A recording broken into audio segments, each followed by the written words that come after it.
Hello and welcome back to the Kirby Nightmare in Dreamland playthrough of this being part 4.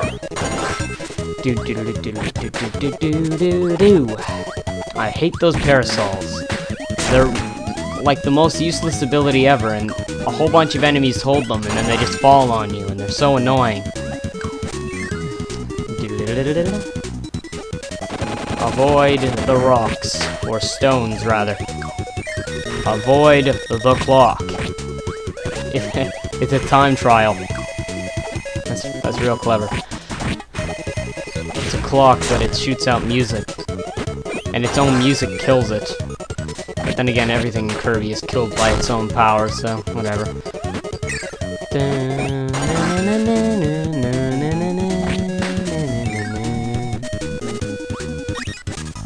Jeez. And there's a nice example of how hard it can be to get into a tiny hole with this D-pad. And there's your first secret exit, which is so glaringly unsecret that it's kind of pathetic, really. Then again, this game is, you know, a game for beginners, really. It's extremely easy. Fun, though. I love Kirby. Oh, yeah. Let's go.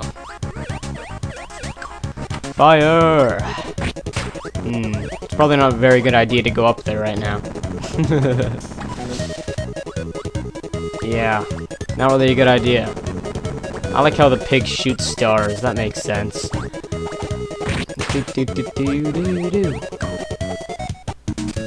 Yeah, I accidentally killed that tomato instead of eating it, but whatever.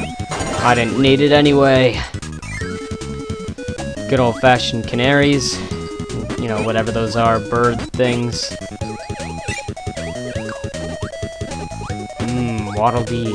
The reason I never suck up those, like, this poofy thing, is because if you try to inhale it, it turns into a monster and tries to eat you. So the only real way to kill it is to use a copy ability, or to, as I usually do, just start to inhale some air and spit that out at it. Because if you actually try to inhale it, it'll just kill you, so... Well, it won't kill you, but it'll start attacking you. So, it's something I used to fall for a lot, but now I never fall for it.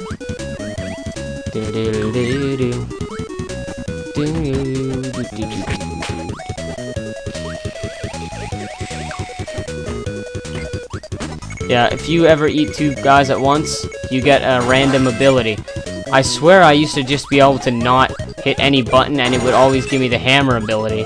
But now it just seems to give me UFO and a bunch of random abilities, so I don't know. Whatever. I used to always use that method to get hammer. It doesn't seem to work anymore for some reason. It's like they changed the game. It's very strange. And there's me trying to suck up a boss, because I'm smart like that.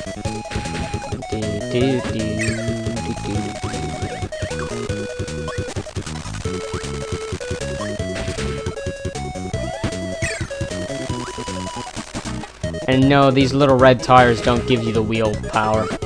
They're just wannabes. Only the black tires can give you the wheel power. And the boss itself. It's a badass cap Kirby has, though.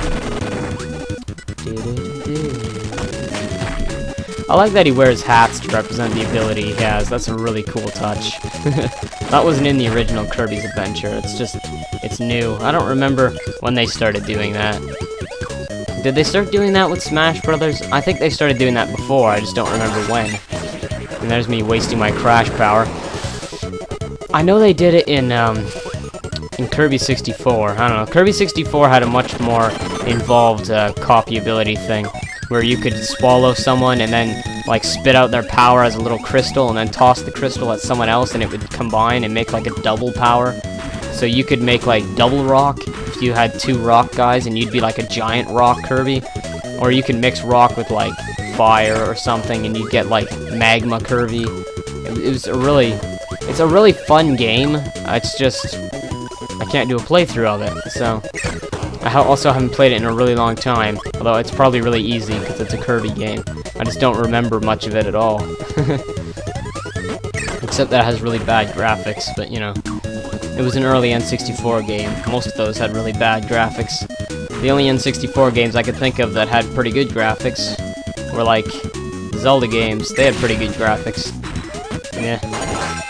Mario 64 has aged pretty well too, actually. Except Mario himself looks pretty bad, but everything else looks quite good. You know, for an N64 game.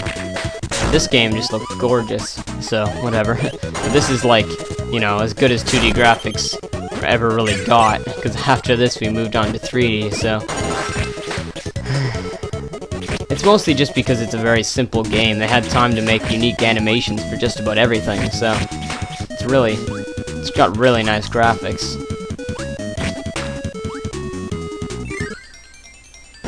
And there's me completely destroying that bonus game.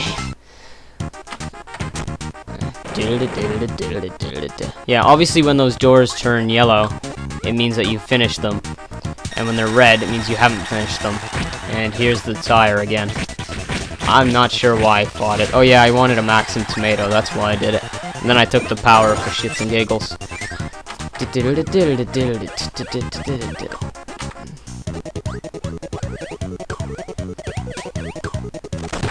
Oh yeah.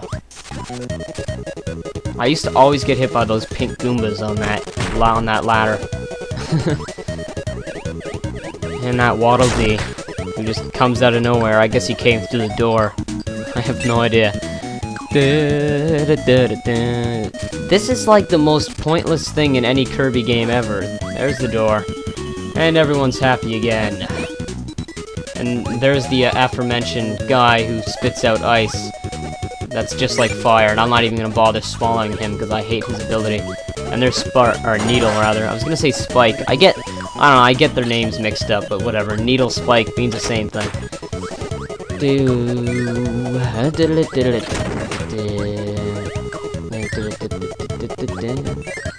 Minigame! I missed.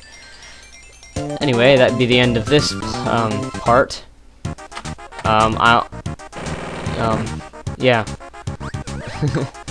Here's the museum, where you can get a free high jump. And here's the end of this part. I'll see you next.